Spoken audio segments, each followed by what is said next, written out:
Hey guys, Ben Osterveld here with the Business from Within podcast.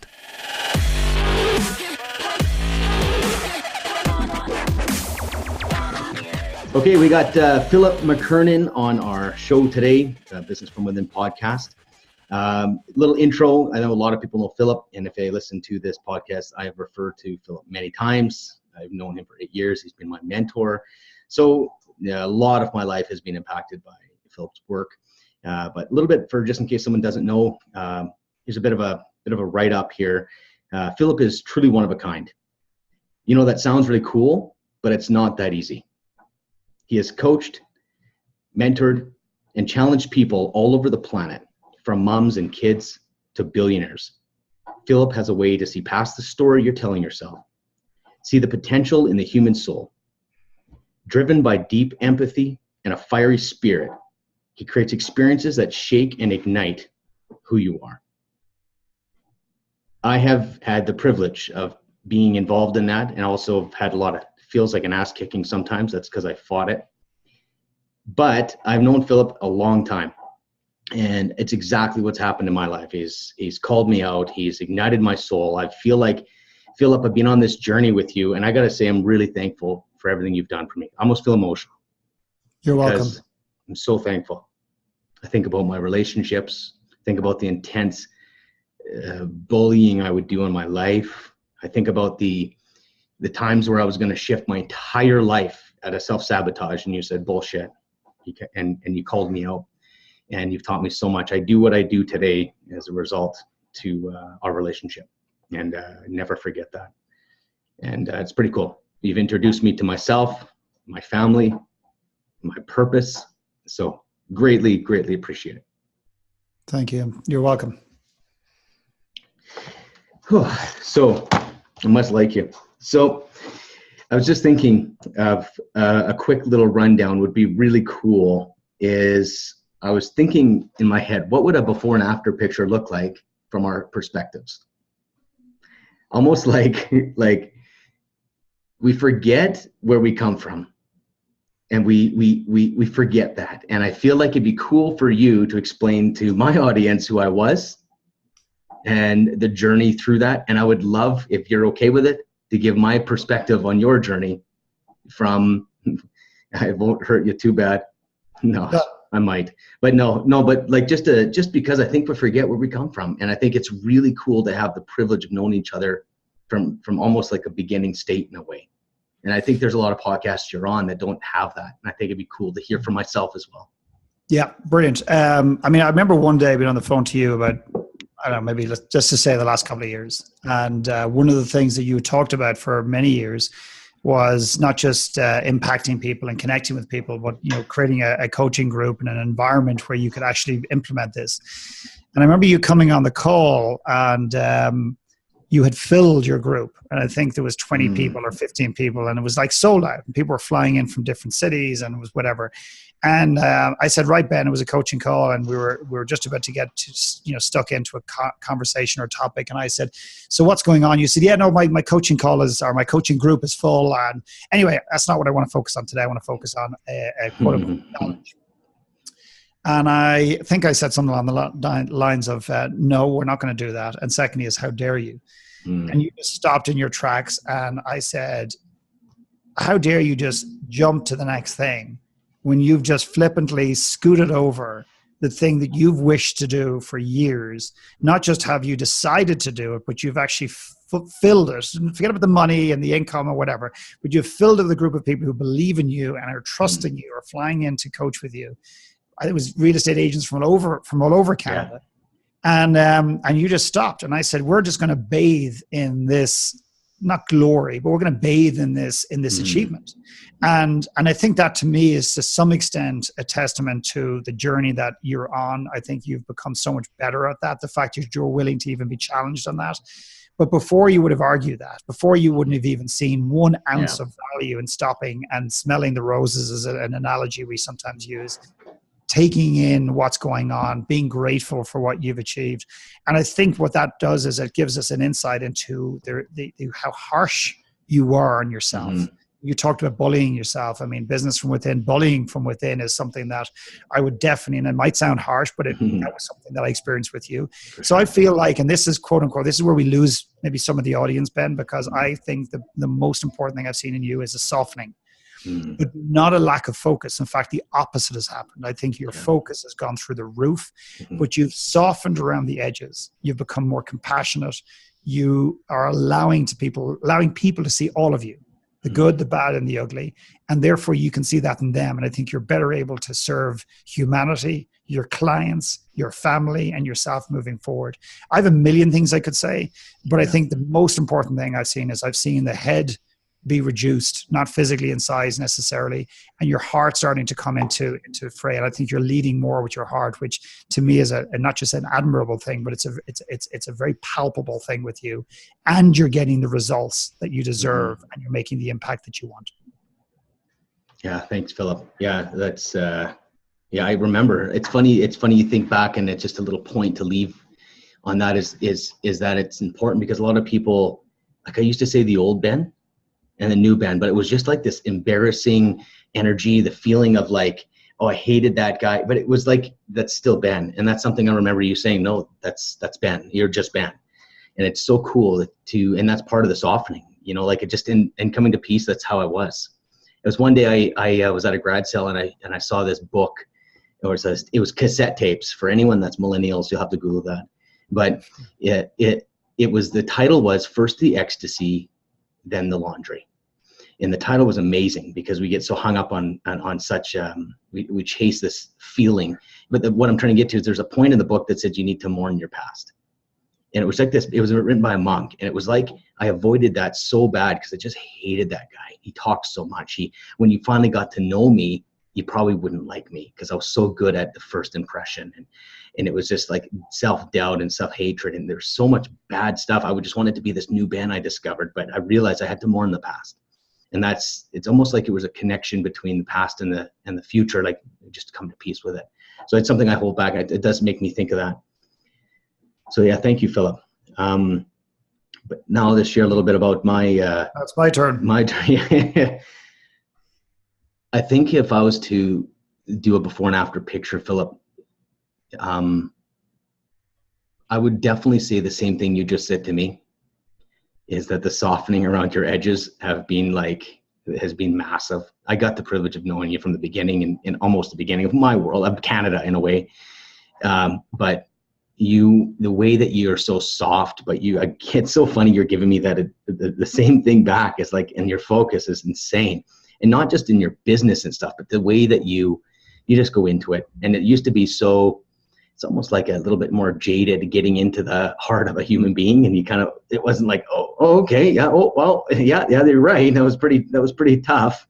And now it's just like, it just slides in. It's just so beautiful where you hit them right in the soul. And like, yeah, that's right. It's a lot more gentle as well. But I remember the one thing I think though is seeing a man that pressured himself. That's another thing that I've seen that I don't see very much anymore. I'm sure it's a shadow, but I think there's that pressure that's just not there as much anymore. Before it was, you wanted to get value and you wanted to make sure you hit it out of the park, and it was like raise the bar every single time, which I liked. I experienced great things like that, but it was a lot of pressure. And I don't really see that. The other thing I noticed you is how relentless you are on creating the life that you want. It's almost like, I don't know if you would sacrifice some stuff, but I just don't see you as sacrificing anything anymore. And I'm sure there's another level, but that feeling of like, I don't know, you just had it was almost like, this is the reason why I stayed coaching with you for so long. It's just that feeling of like watching you, experiencing you build your life. Like your insight and your gift was great, but to watch you grow, and you were so fucking legit. Like every single time you would just like, you'd fall on your face in some way, or it didn't work. It didn't matter. Like your heart was always tied to that. And I just feel like you just have this clarity now. Before it was just figuring out like, what am I even doing? Like that question doesn't come up as much anymore. It's just who you are. And I feel like it's almost like it doesn't matter at really what people think, it does, but that's a lot less. It's a lot less. I feel a little bit scattered with not as poetic as you had, but it's true. I think before you were figuring it out, and I loved watching you figure it out. You're still figuring it out. We always will forever. But just that journey that you struggled to figure out what the hell, in Vancouver, you're in Colorado, you started a program, you changed it, you tried this program, like just fascinating to see how you process that. And I don't find it so scattered anymore. Does that make sense? Yeah, totally. I used to get a lot of criticism even from my dad, years ago as a kid, for changing. When I was young, changing careers. Every 5 years, I'd leave what I was doing and move on to something else. And I got a lot of criticism. But now I look back and I see it as just experiment. I was experimenting. Yeah. And I think it's like, what do they say when you can't steer a car unless you're moving? Yeah. Like you can't just sit there. You got to just I've really embraced that too. Like it doesn't work. But the key in that, Philip, is letting go. Because the thing is, you got to do things and know that at any time you can let it go. And then it just seems like it drives. That's the difference, I think, in my life today. Is from the outside looking in, it might look like I got a shit ton of stuff going on, but I've let it. I'm not attached to it. I asked a question there, Ben, to a group not that long ago. Is if I say the following words, how does it make you feel? Like that your best work has yet to come. And what's very interesting about that question is how people react to it. And some people got really excited, some people got sad, some people got angry, and some people just got confused. And for me, a testament to letting go is, about 2 years ago, I think it was, I took all my journals. So these are like personal journals with exercises, questions that I created for workshops, entire workshops that I created, some of which were never delivered. And I piled them up, and it was an experiment, a social experiment. I took a photograph of them. And I said, I'm just about to put all of these in the garbage. No photocopies, no electronic copies. I'm just about to put them in the garbage. I was going to read through them, and I'm just going to let them all go. And people came back on Facebook and said, "Oh my God, that's outrageous. Can I have them?" Probably. It's annoying. One guy said, one guy asked, could he get them, buy them? So one guy offered to write a book on them, whatever. And it was just really interesting how people reacted to it. And I didn't do it as a social experiment. That was one thing I chose to do with it. But why I was doing it was that I believe that if I held on to all of these things, which represented partly who I am and what I believe in the world, I wasn't creating space for what was to come. And a lot of us spend a lot of our lives holding on really tightly to our loved ones, to our businesses, to our jobs, to our identities, to our children. And we hold tighter, but we don't even realize how tight we're holding. And it's only when we truly let go do we realize, actually, we were never really in control to begin with. And secondly, is we begin to see the world through a completely different lens, and we start to reimagine and own the things that we believe, but actually begin to believe new things. Yeah. Do you think that comes, like, I love, that's one thing that when I met you, it was at an event in Vancouver, and I had lived such a Christian extreme life where the only answers were prayer and God and everything, and we were supposed to stay away from the devil, which would be anything outside of the belief system that I was told. And I won a free ticket to your event, which is a miracle, to be honest. And I came in there and I met a man that was challenging himself on every single level. And I've always done that too. And it's just been like, who am I? What am I about? Why am I doing this? And it's almost like I lived in an environment that I wasn't born into my tribe. My family wasn't my tribe. And I realized, holy crap, that's it. And I tell you that story because I just think about, that's something I find in common, is that you literally, I'm going to burn these things to see what happens. Like, I'm going to get rid of these things, like, because I think there's a deep exploration that needs to be happening in this world. And I think people are scared of that. My question is how much of personal growth is being challenged and challenging yourself?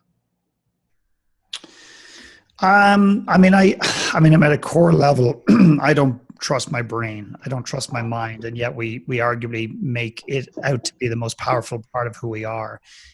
So even by challenging the nature of what I think every single day is really, really, really powerful. But we don't challenge ourselves enough. We read copious amounts of books. We absorb massive amounts of information, and we just take it for granted. I mean, one of the things that I've observed over the last while is some of the entrepreneurs that I work with and business owners have the worst heroes in the world. So they look up to people like Steve Jobs, and they look up to people like, famous people who've made lots of money or in the public domain, but we're unwilling to even challenge the nature of the stories that we've read. I mean, we want the success, but do we really want their personal lives? And when you start looking at these heroes, my thing is challenge. Is that the person you really want to be? Because, Steve Jobs, for example, he made billions of dollars. He built a massive business. He arguably created a piece of technology that has disconnected the world in more ways than we can ever imagine. And we won't see the repercussions for that for 20 years. But personally, his life was a complete mess. He didn't have much respect. He didn't have respect for the people who loved him, and so on and so forth. So even challenging the heroes we have, challenging what we believe. When I grew up in Ireland, I was a Catholic. I wasn't asked to be a Catholic. I was a Catholic. I was Christian. You don't get choices. When I was a kid, I had to learn this. I had to learn that. Now I'm spending the rest of my life challenging everything that I was told to believe and everything I thought I believed to find out ultimately what is it that I truly believe in my heart, and how can I show up and demonstrate that and work with that every single day in this world. So I just don't think we challenge ourselves enough. I mean, we do Tough Mudders and we do these crazy races and we get electrocuted and we walk through fire and we jump out of planes. We do bungee jumping, but a lot of us don't do that internal bungee jump. And we don't dive into figuring out who we are until often it's too late. And that's why most people die with major life regrets at the end of the day. It's powerful. Do you have any regrets looking back? Let's just say the last 10 years. The only, I've done a lot of work around, letting go and holding on to regrets. And to sit here and say that I don't have any regrets, I think would be dishonest. I have some regrets, and most of my regrets would be around parenting, what I did and what I did not do. And it's really around, that's the primary area that I would have a lot of regrets. Don't have any real regrets around work. I mean, I can sit here and say, well, I wish I did this 20 years ago as opposed to 15 years ago. I mean, that's neither here nor there, but I don't have many regrets. I think that the biggest area of regret for me would be around parenting. Okay, let's go there. So if you think about it, what's wrong with parenting right now? I know this is close to your heart. Like, I guess that's maybe a bad question, the way I've structured it. But like, what are some common beliefs out there that could be challenged? For me personally, or the world? Well, I don't care, whatever you want. Well, I think the number one is that I'm a great parent.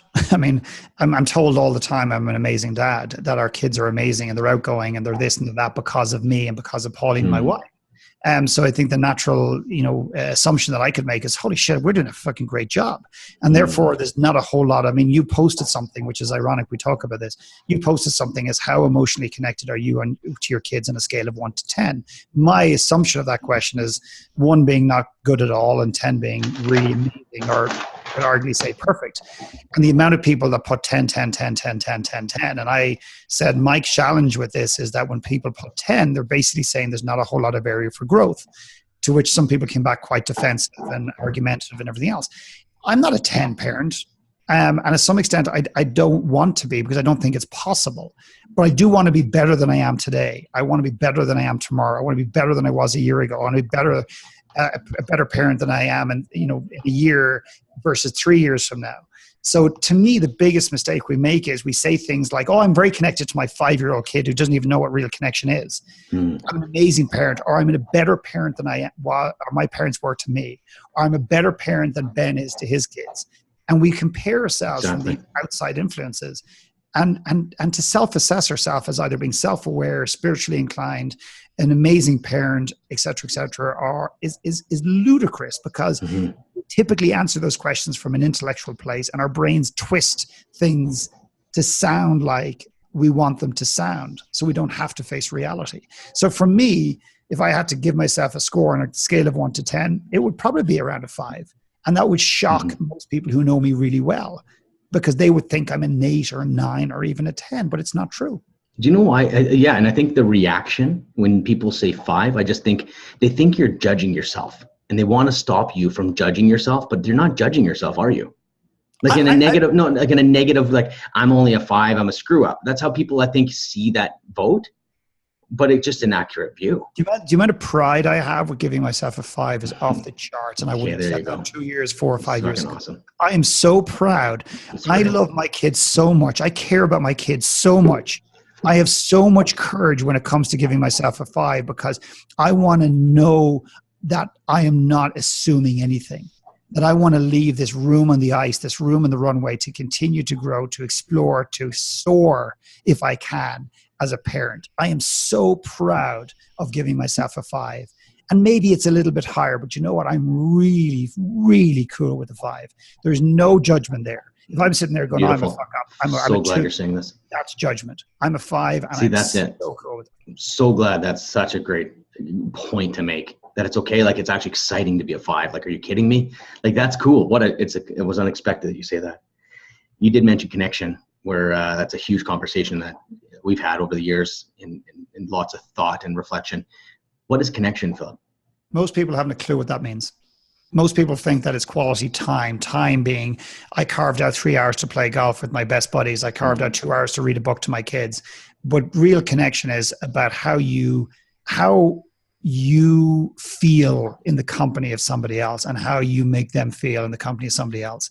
And I'm not talking about bunches of flowers. It is a physical, emotional, spiritual feeling that you can only have with another human being. I'm not even talking about sex. I'm talking about, I've told my wife 1,000 times, like most people, not even like a day or a year, that I love her. I can tell you on one hand 4 or 5 times, Ben, where I've told her I loved her in a way that I have never said it before, in a way that it went through, penetrated through her heart, that she looked at me and literally reduced her to tears. And that happened 5 times. But then we think connection is, I tell my husband I love him 100 times a day. When I'm getting off the phone, I go, I love you. Yeah, I love you. No, I love you more, honey. I love you more. And it's not real.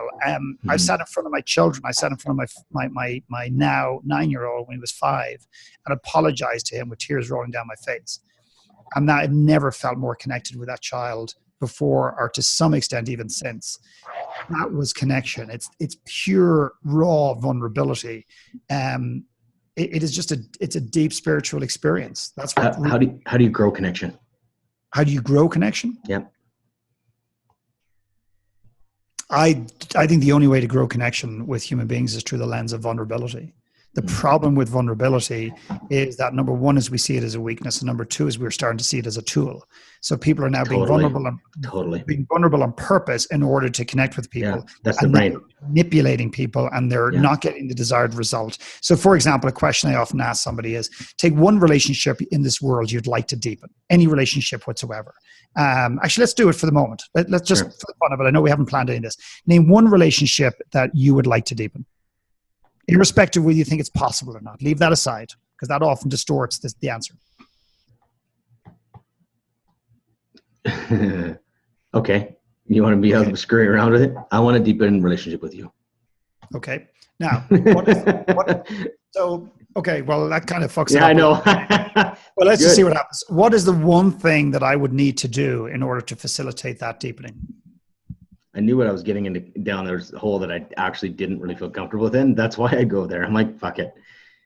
What's one thing that would have to happen for you to have a deep relationship with me? Or so think about anybody who's listening to this right now. If they're still with us, pick one relationship. And the most important thing is to pick a relationship, but it doesn't matter how you feel that person has demonstrated in the past. In other words, you might sit there and go, well, it's definitely my dad, but I know my dad has no interest. So you just diminish. Throw that away. Forget about whether that person has demonstrated any interest or you believe it's even possible to do it. Name the person and then ask this following question. What is the one thing that they need to do in order to support that? Not what you need to do, what they need to do. And the most important part of this question is the following. Irrespective of whether you believe it's possible or that they have demonstrated or have any interest in doing that. So example is, I want to deepen a relationship with my dad. And then the question is, what does he need to do? So it could be along the lines of, well, he needs to be more vulnerable with me. When in your brain, you're going, well, I'm 42 years old. My dad's never been vulnerable with me. So it's not going to happen. In fact, my dad has no interest in being vulnerable. So you dismiss the relationship immediately. Don't do that. Stick with who it is and what do they need to do. And then the final question is this. Are you doing that for that person? Are you doing that to that person? And I guarantee if you're honest, the answer to the question is always no. Interesting. Always no. Or you might say, no, I'm vulnerable to my dad, but not in a way that he can understand, not in a way that he can comprehend, not in a way that he can connect with. I find if thinking about my dad too, like even though my history with my dad, we're actually connecting more than we've ever connected before, but that's not because I said, what do I need from him?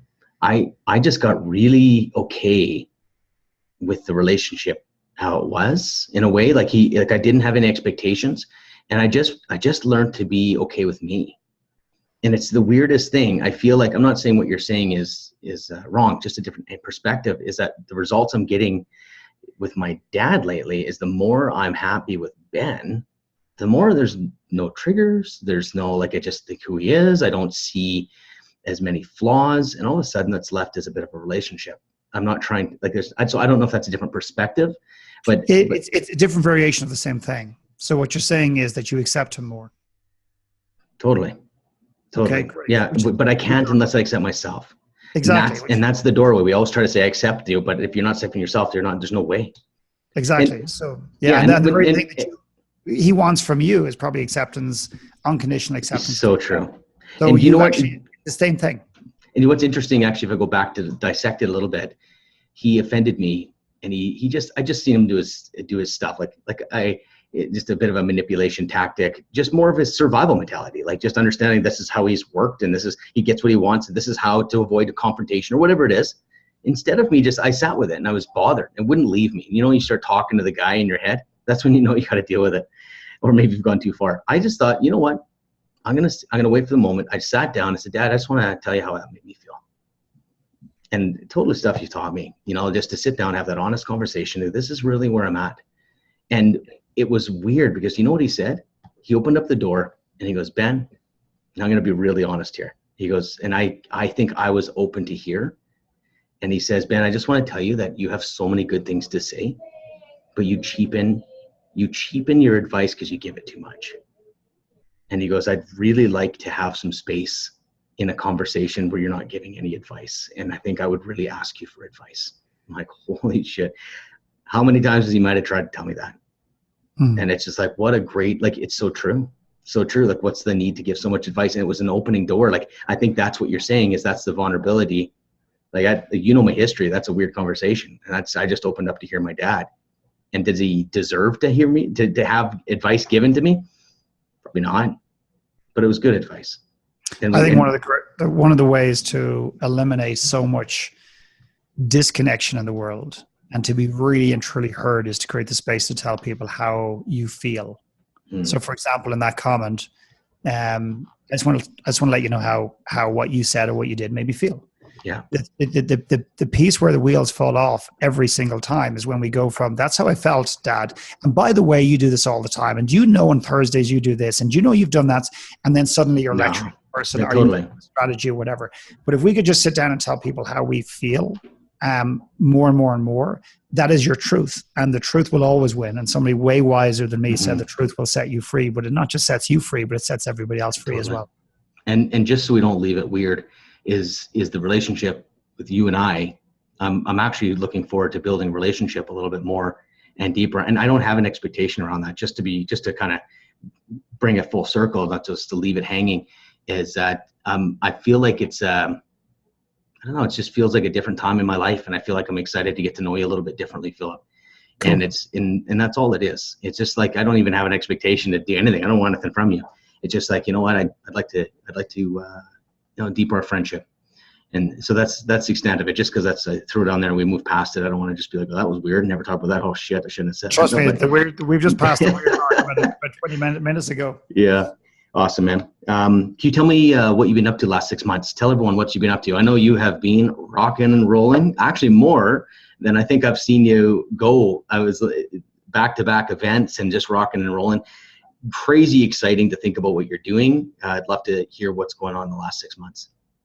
Yeah, I suppose the last 4 months in particular, or three months or so, have been maybe really the summer. Yeah. Amazing. Yeah. Brave Soul, which is the annual retreat I run in Ireland. I'd like you to explain it, because I think people need to know what you do, and you probably will downplay it a little bit. Yeah, or not explain, because I think it's really important. Yeah, Brave Soul is probably the greatest expression of who I am. So I bring people on a journey into their past, into their current reality, and then begin to vision like what the future could look like, not in terms of the things you want, but who you want to be. And it's a week-long experience in Ireland where basically we create space in between the work The gaps being, in nature, some of the greatest musicians we bring in for private concerts. We have storytellers. We play sports, 3, 4, 5,000-year-old sports. We just basically dovetail the very kind of internal, deeper work with these experiences that allow us to kind of get out of that space and create the gaps for the work to land emotionally, internally. So it's a very deep dive and self-discovery process in who I am at the core, which most of us don't ever get to do. And most of us have inhabited this world for 20, 30, 40, 50 years, and we don't really know who we are. We think we know who we are. We think our stories are where we've been and what we've done. But who we are.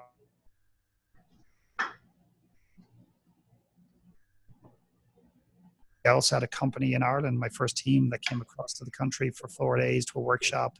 I brought a group to India. And I'm launching a new book next month.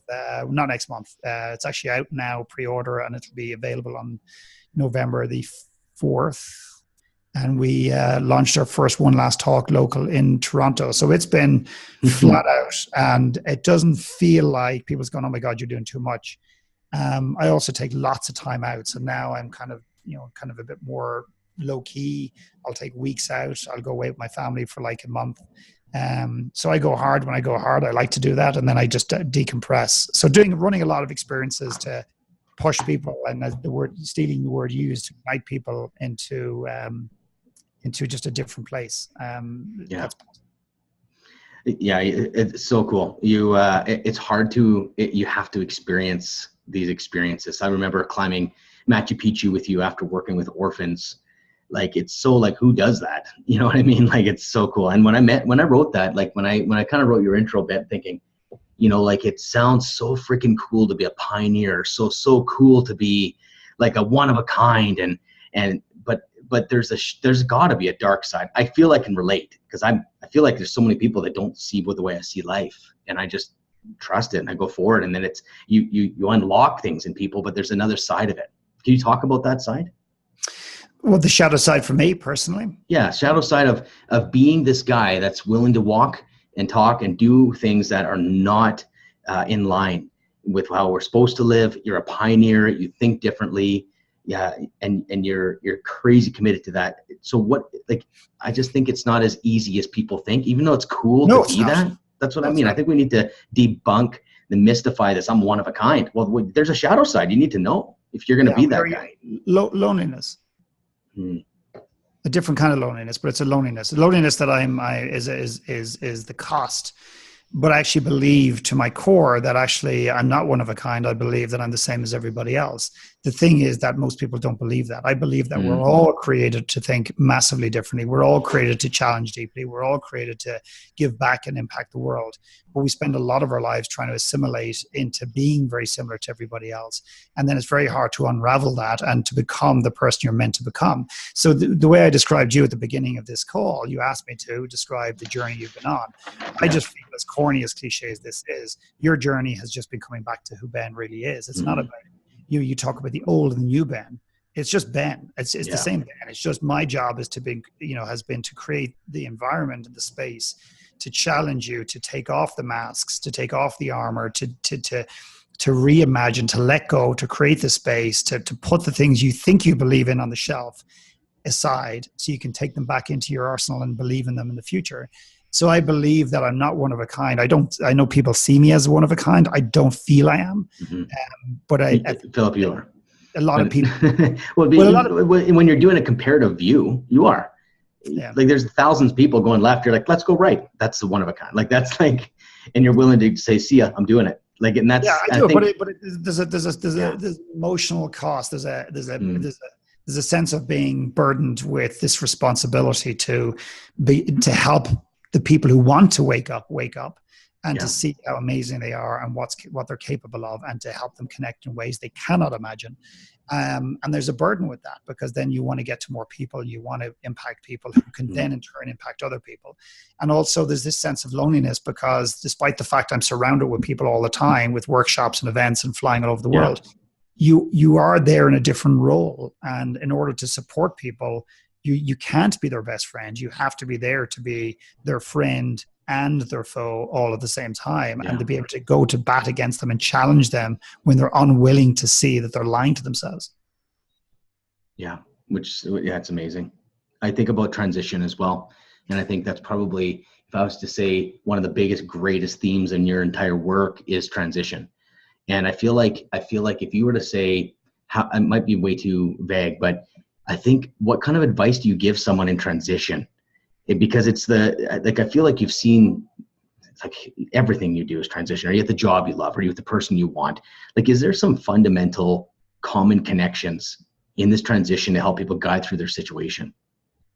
I think the biggest mistake, I just got off 2 phone calls, one guy for a coaching call from the UK today and one lady from the US, and both pretty much similar situations, but in different, albeit in somewhat different ways. Like, the subtleties are different. But I think the biggest mistake for most people is that they're focusing too much on the transactional, transitional part of it. In other words, okay, I don't like where I live, and they're putting way too much focus on the moving truck coming to their door, taking their furniture and moving to a different state, a different country, a different province in Canada, or a different part of the world.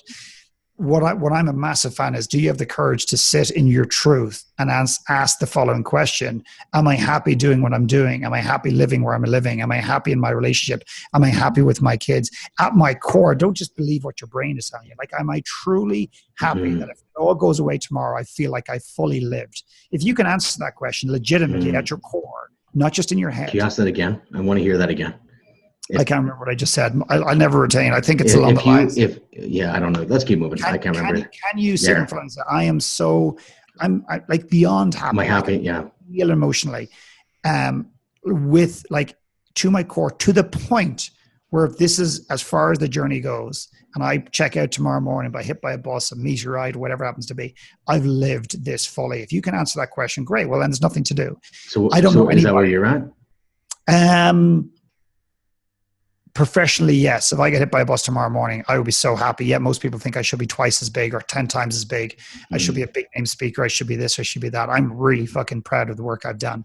I'm really proud of the adventures that I've taken people on. I'm really proud of, so as a parent, it still remains the one Achilles heel, the thing that I would not be proud of the parent that I am today if I bit the dust. I'd be proud to a point, but not to a point, yeah. Yeah, so I want to just go back to this place. So I'd ask people to stop focusing on, the question is around transition, is that we spend way too much time focusing on the things we don't know as opposed to the things we do. So if you live in a city that you don't live in, you know that, well, then my challenge is act on that. And the saying that I've lived by, as you know, Ben, is, in the absence of clarity, take action. Yeah. So you may not have clarity, but are you going to sit there for 10 years trying to figure it out? Or are you going to at some point execute, pull the trigger, run the risk of making a mistake? But that's okay, because now you have clarity. So act upon what you do know as opposed to what you do not, because that may never come. That's so good. I think about a weird, here's an interesting one. I've been in places where we've spent time together, and I leave, I come home, and I'm all fired up. Okay. I've learned that what I want is a certain thing. And I wonder if, like, is there a proper way to transition, or is there a really negative way, or is it just, it is what it is? Like, people that put a bullet in it, or they just leave a little bit, or, like, we've seen, like, it can look very negative, what the outcome of transition during the transition. Is there a easier way to transition, or is it just, it turns out the way it is? I think it's just the way it is. I think the problem is, a lot of people try to transition in areas that they're focusing in the wrong areas. So again, I'll just refer to a client call I just had, and the person says, I want to transition in my career. And they're working with a very big, massive software business in the world that we'd all be familiar with, and our social media business that we're all familiar with. And that's their big thing. They came on the call to me with a clarity call to say, I want to figure out what I want to do next, what I want to do when I grow up. And they're not living their truth. So they go to work every day, get paid really well to do something they don't want to do. And I go, where else does this show up? Oh, nowhere else. Tell me about your relationship with your parents. Well, my mom, I don't really have honest conversations with her. So the same out of alignment is showing up personally and professionally. This is now, Ben, a deep pattern. So if that person leaves, let's just call the company Google. If she leaves the company Google and moves to Twitter, the same pattern is going to follow her. She doesn't live her truth. She doesn't lean in. So So where do you go from that? So the question is, by changing, it might actually bring it closer to the real transitioning thing, or do you stop and dig at a different area, or are both answers right? Well, number one is she needs to work in a relationship with her parents first, and the clarity off the ice is gonna filter into the clarity on the ice, meaning professionally. Number one, guaranteed.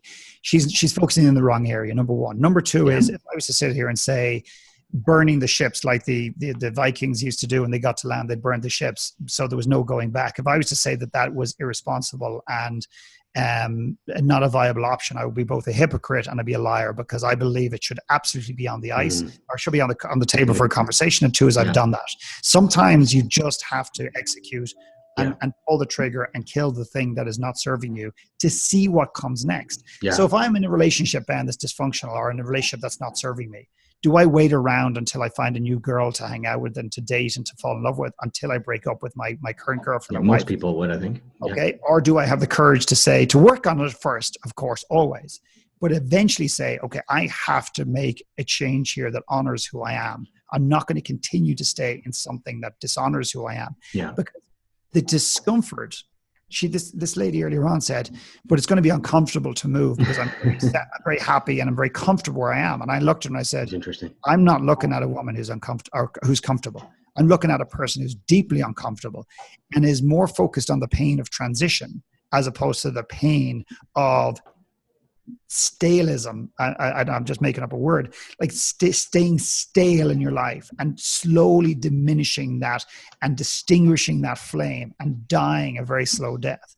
Ben, the stats are 90% of people die with regrets. I think that's horseshit. 98% at least of people lie on their deathbeds years from now with major life regrets. Do you think one of them ever woke up on a Monday, Tuesday, Wednesday, Thursday morning and go, you know what, I'm going to build a life of regrets. I'm going to build a life where I have regret. None of them do that. None of us intentionally do that. Yet as humans, we end up that way. So what is missing? What's missing is that we tell ourselves a lot of stories that aren't true, and we're unwilling to feel the misalignment in our lives. And we're too busy telling ourselves, like all the people that said they're a 10 of a 10. They can't be all 10 of a 10s. I've never met anyone that's a 10 out of 10 as a parent.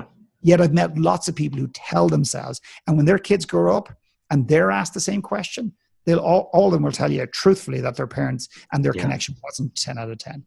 So this woman, her challenge is she's not in touch with the pain. The pain is not bad enough for her to make a major move. And she's telling herself a story that's not true.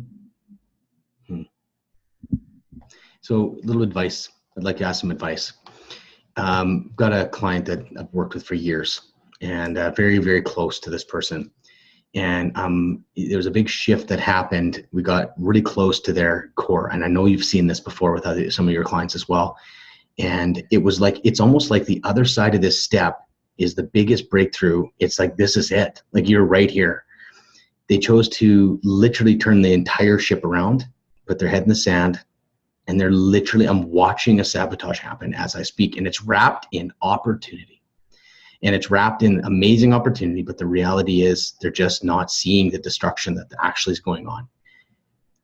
I deeply care for this person, deeply. My thinking is just let them go. And that's my thinking. What do you think? And I know that you've read, I actually probably did this, but. Have you shared your truth with them as you just described it to me and us, the listeners? Okay. Not like that. But years ago, like, oh yeah, totally. Not like that. Okay, not like that. Okay, that's number really one. good. So that's hugely important. Share your truth, let them go. But I would ask you to consider this. When you share your truth, exactly what you witness from a place of compassion, not judgment. For sure. No advice, going back to your dad's conversation. Totally. From that, what you just described, you see what's going on, but you also have this deep care for them. If you share that truth with them and just say, by the way, no judgment, I just need to let go and move on because this is not my battle right now. And you move on. In other words, it's closure. So many of us are walking through corridors of life, and every door, let's just say there's doors all the way down the right, doors all the way down the left. And a lot of us have these doors ajar, they're open, and they're sucking all of this oxygen out. And what I'm a massive fan of, Ben, is closure. Closure. Now, not cutting them off Well, my dad, Totally. myself, had a strained relationship. Close the door, cut them off.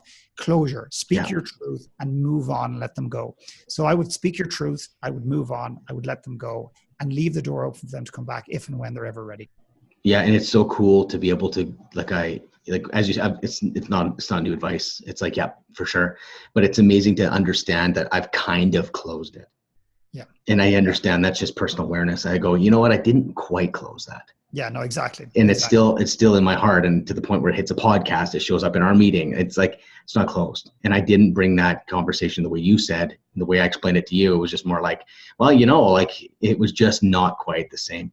What we have a tendency to do when we're closing off something like this or attempting to do is we end up giving somebody advice, or we end up telling somebody something. We end up subtly judging them in a way that leaves them feeling inadequate. Totally. And they've got no other choice other than to cut you out because they're too proud to face the reality that perhaps they're doing something that's out of alignment for them.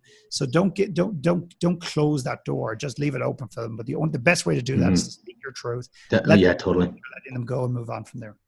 Yeah. And by the way, and then find one other piece on this. If anybody else is into coaching, or even if you're not, we're all into coaching. Everyone's a coach in the world in some capacity, whether it's with your kids or whatever. The other thing is, by all the energy that's been sucked out of the corridor by this door, slightly ajar, albeit slightly, there's 6 other people with their hand up at the other end of the corridor that you're not getting to, who truly want to transition, who truly want to take that step and break through something that they're unaware of, or that they're aware of and they're just scared to go there.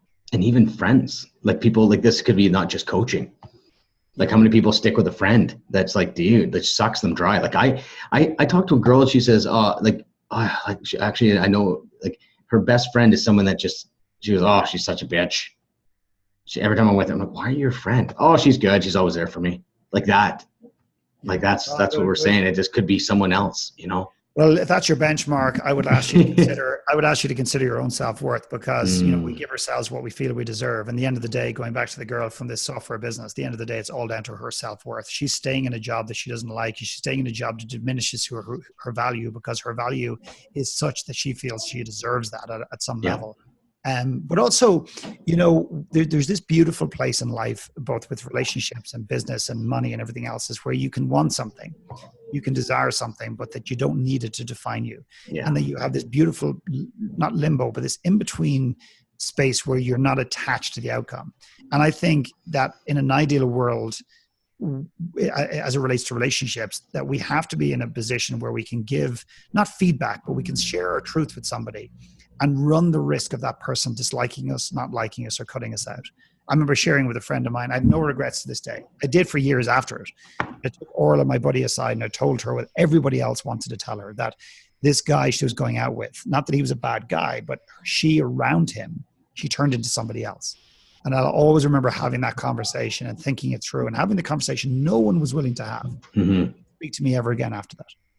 And I lost a friend. And now what most people, and I did this for years, was they go, oh my God, either I'm a really bad communicator, number one, or two is you should never speak your truth, because you know what? Totally. It always goes to shit. The reality, if that's the friendship we had, I didn't want it. Yeah. Because it's opened up the space for other people to come into my life where I can sit them down and say, you know what? I know you love this girl, Jenny, or I know you love this guy, Henry, but you know what? I think they're nice people. They're not but when you're around them, you're just not this. You don't show up. You're diminished around them. You play small around them. Is that really a healthy relationship? And if I can't have that conversation with somebody, I don't want them in my life. I have no interest, because I don't have the bandwidth for bullshit conversations about the weather all the time. I just don't.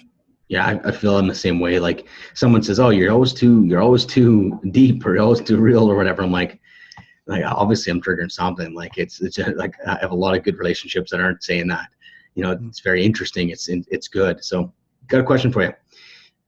I think about you spending time on your own and you're dreaming, and like you referred to all your journals. I'm curious to see, is there something in your head that you're nervous about, that you're cautious about, that triggers your fear on your next move?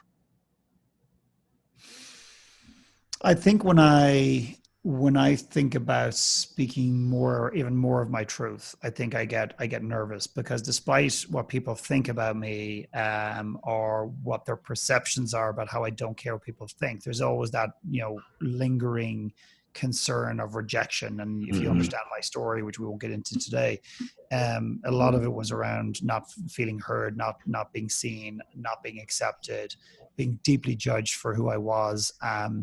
And that both was externally from lots of other people and also internally. So if you understand my story, you can get an insight into why acceptance is important to me. At the same time, it's not as important as impacting people. So it's there, but it's at a much more diminished level than it used to be. So in other words, it's not going to stop me speaking my truth. But when I think about doing the work that I want to do, the next iteration of the work I want to do, I get fearful of the power of it, not the power of Philip Mckernan, the power of the work. And I don't believe it's me, Ben. I think it's coming through me at some level. I say that from a universal standpoint. So I think one of the greatest fears for people is not that they won't have the money and not that they are getting old. I think the fear is that if I really uncover what I'm here to do and my destiny, quote unquote, my real fear is, what if I run the risk of actually doing this? What happens if I fail doing what I'm meant to do? That's a really scary place for a lot of people. Interesting. That's actually because there's nothing after that. If you do what you're meant to do, there's nothing but darkness after that if it doesn't work. But here's my belief. My belief is if you uncover, not find, but uncover, big difference.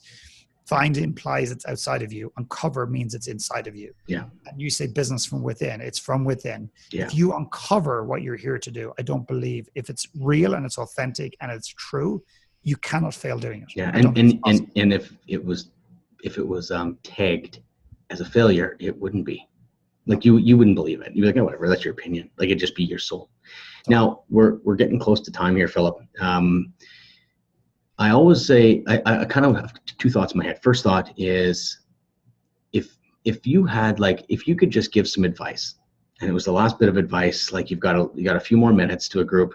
Like, is there I know it sounds like the one last talk, to be honest. I don't mean to sound like that, but like if you were to say, if there was like one thing you could just tell someone, like some advice that you could give to this world, to people, like what would it be? Just a top level summary or detail. I just want to leave it with like, what's some advice you can give to people? And then I've got one more question. I know exactly what that is. It's going back to a comment I made earlier on, a quote: we give ourselves what we feel we deserve. So you can have a lot of people have vision boards and they have mission statements and affirmations of what they want and what they want to achieve and who they want to be in the world. So the way I describe this, Ben, is that you could be sitting in your bed in the morning, you swivel out of bed, your feet hit the cold tiles, the cold floor, the fluffy carpet, the Mickey Mouse rug, whatever you have beside your bed. And you look at your vision board, which is a physical representation of all the things that you want to achieve, your boat, a spiritual journey, a relationship, it's this, it's that, or the other. And you can tell your brain, you can convince your brain or try to convince your brain that this is what you want. Okay. So you're telling yourself, you're trying to convince yourself. And people think that's powerful. I think it's fundamentally flawed. But here's the problem. You can tell yourself a million times what you want, but every step you take after that, the minute you put your feet on the ground, every step you take into that day, into that night, into the rest of that year, you're seeking to validate how you feel about yourself. So it doesn't matter what you think you want or what you say you want, how you feel about yourself. So my biggest advice is work on your self-worth, work on the internal stuff, work on how you really feel about yourself, work on, do you really trust yourself? Because most of us have never asked that question. Do I really trust myself? And most people go, absolutely, 100%. And I go, really, really trust yourself, unequivocally trust yourself all of the time, daily. And if that answer is no, or it's partly no, work on why you don't. And that becomes the mission. Everything else after that is a byproduct. It's beautiful. I forget how someone would hear that not being in doing work for 10, 15 years on yourself. Like I sometimes forget. I think you could probably relate because it becomes your life and your dialogue and your core, and then you meet someone that has never heard that, and it's like the new book, Ben. I think you'll appreciate this new book. We had 10 people read the book before it went live. 10 people knew me, and of course they're biased or they're whatever, and they all really enjoyed the book. We had 10 people who didn't know me read the book, and 2 people didn't just come back and say they didn't like the book. 2 people came back venomous in their feedback around the book. Like they hated the book. No way. Wow. And we couldn't use any of their feedback because it wasn't like, oh, I don't like the story about Ben. I don't like the story about Philip. And you could have said this. They were just angry and it was so negative. Like you couldn't even take the feedback. It was so charged. But here's what was interesting is both of these people of all the readers, of the 20 readers, these are the two most spiritually enlightened, the most self-aware, self-proclaimed or self-judged, if you like, which is a fundamental massive mistake. But here's where it gets brilliant. One of them decides he's so angry and he's so determined to prove that Philip Mckernan is full of shit. So judgmental of the message. So if you shoot the messenger, you think you can shoot the message, but it's not, that doesn't work. So he says, I'm so determined to prove this guy wrong. I'm going to do the book and its exercises. I'm going to complete it and I'm going to do my one last talk, or whatever the outcome was. He ends up doing it to his parents and it transformed their relationship. I think the book is the best book he's ever read. So I think what we do is sometimes we try to shoot the messenger so we don't actually have to listen to the message. Yeah, it's funny. The reaction is what I love to see in me and in other people. Like, it's the reaction is not a brain thing. That's what I love. When there's a reaction, you're like, oh, here we go. Like, it's like, well, let me just, no, well, what do you mean? Like, there's just, the reaction is the clue. That's the doorway in. You know, it's like, you want personal growth? Just watch how you react and go in there. There's your doorway. So, Philip, I always open myself up. I'd be a total hypocrite to sit and challenge the crap out of everybody, give advice. And everyone on the call, I ask me a question, challenge me. And I just feel like so many people that run podcasts, you know, you put on pedestals, or you always have cool things to say or whatever, or really dumb things. But you're actually a little bit more nervous to do this too, because everyone else doesn't know me as well as you. But truly, if there's a question you would challenge me or ask me, I'd love that. I'd love to open myself up to that. I don't have one right now. Yeah, you had to play that game. Seriously, I don't. I've challenged you. I know. It kind of makes sense, actually. Years that actually, ironically, this is probably the first time it's not that I'm refusing to ask her. I can make up a question. That's cool. I can create a question for the audience, but it's very difficult for me to create a question for you, because I think I've asked you so many different questions in the past that I don't feel I have a challenge for you right now. I really don't. It's cool. I love it. I think that's so cool. If you can send me all your links to your book, I'd love to promote it, your website, what's next. We'll have it all in the links on the podcast. Yeah, anything I can do, you know, I got your back. It's legit. It's very legit. And I'll wrap it up there, and I'm going to stop the recording. Cheers.